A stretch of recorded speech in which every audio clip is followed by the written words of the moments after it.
কেকটা নাকি নিয়ে যাওয়ার পরে ডিপ ফ্রিজে রাখা হয়েছিল। ডেলিভারি দেওয়ার পর আমার এই ক্লায়েন্ট নাকি কেকটা ফ্রিজে রেখে দেয়, তাও আবার ডিপ ফ্রিজে রেখে দেয়। কেক নাকি একদম শক্ত হয়ে যায়।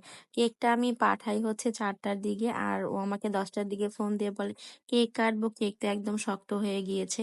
এখন যেহেতু শীতের সময়, আর যে কোনো জিনিস কিন্তু ডিপ থেকে বের করলে আসলে গলতে সময় লাগে।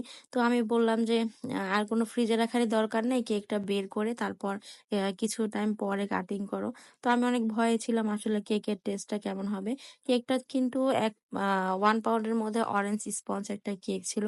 এই কেকটা যেহেতু একটা বাচ্চার জন্মদিনের জন্য ছিল, আর কেকটা অর্ডার করেছিল আমার এক ফ্রেন্ড। ও আমার রিপিট কাস্টমার, সবসময় আমার কাছ থেকে কেক নেয়।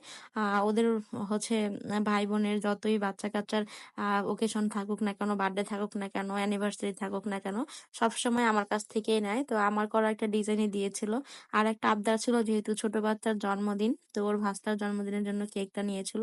আমি যাতে একটা ফুটবল আর কি থিম করে দিই ক্রিম দিয়ে। তো আসলে কতটুকু করতে পেরেছি জানি না, অত বেশি হয়তো ভালো হয়নি। ফন্ডেন্টের কাজ আসলে ক্রিম দিয়ে কিন্তু ভালো হয় না। ফন্ডেন্টের কাজের সৌন্দর্য কিন্তু আসলে ফন্ডেন্ট দিয়েই হয়। ওয়ানের নজেল আর একদম ছোট সাইজের একটা স্টার নজেল দিয়ে কেকের ডিজাইনটা ছিল। তো এখানে আমি একটা ফুটবল তৈরি করার জন্য স্টিলের গ্লাস দিয়ে তারপর এঁকে নিচ্ছি। আর এই কাজগুলো কিন্তু এঁকে নেওয়ার পরে আসলে করলে অনেক বেশি ভালো লাগে দেখতে।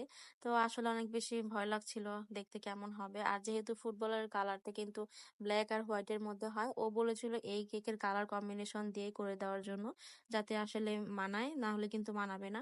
তো কাস্টমার যেভাবে চায় সেভাবে আসলে আমাকে করে দিতে হয়। বাকি কথা তো বললামই না, যে ডিপ ফ্রিজ থেকে কেকটা বের করার পর কি হয়েছিল, কেমন লেগেছিল কেকটা। তো যখন আমি শুনি ডিপ ফ্রিজে কেকটা রেখেছিল, তখন ভাবলাম, আর ওই কেকটা নিয়ে অনেক বেশি সেনসিটিভ ছিল, যাতে কেকটা অনেক বেশি মজা লাগে বারবার করে বলছিল।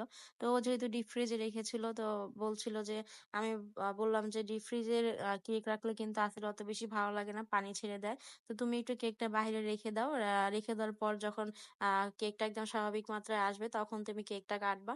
তো আমাকে জানায় যে কেকটা নাকি ভালোই লেগেছে। তখন বললাম যে যদি কেকটা তুমি নরমাল ফ্রিজে রেখে খেতা, তাহলে কিন্তু আরো বেশি ভালো লাগতো। তো বলছিল যে না, কেকটা নাকি খেতে ভালোই ছিল।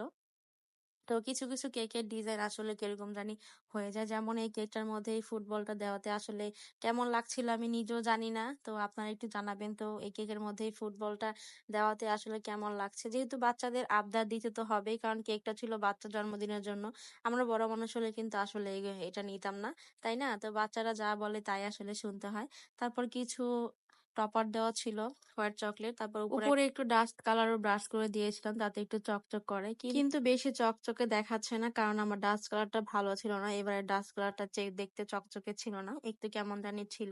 তো কেকের ডিজাইনটা কেমন হয়েছে অবশ্যই কিন্তু জানাবেন। আল্লাহ হাফেজ, ভালো থাকবেন সবাই। আবার দেখা হবে নতুন কোনো কেকের ভিডিও।